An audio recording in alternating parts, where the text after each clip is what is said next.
지난해 가장 뜨거웠던 생활형 숙박시설이나 오피스텔 같은 비아파트 시장도 냉랭합니다.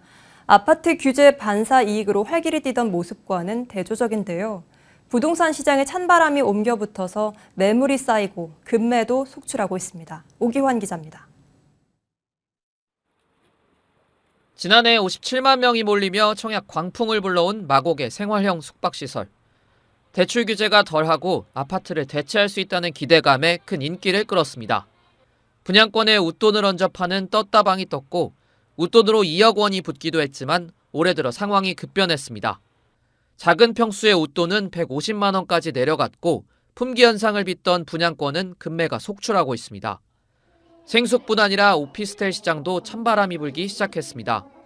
분양가와 가격이 같은 매물은 물론 2,500만 원 넘게 손해보는 매물도 등장했습니다.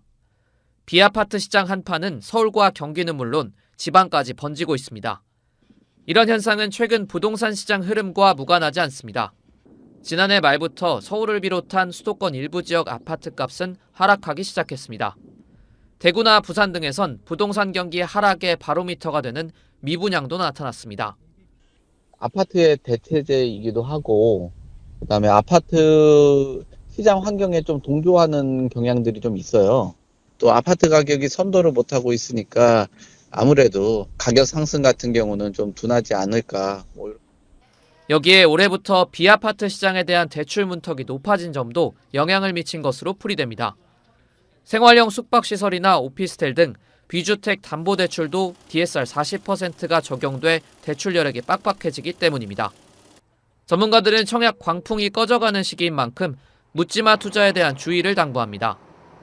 생활형 숙박시설이나 오피스텔은 수익형 부동산이기 때문에 공실 없이 안정적인 임대 수익 창출이 가능한지 입지 등을 잘 따져봐야 하고요.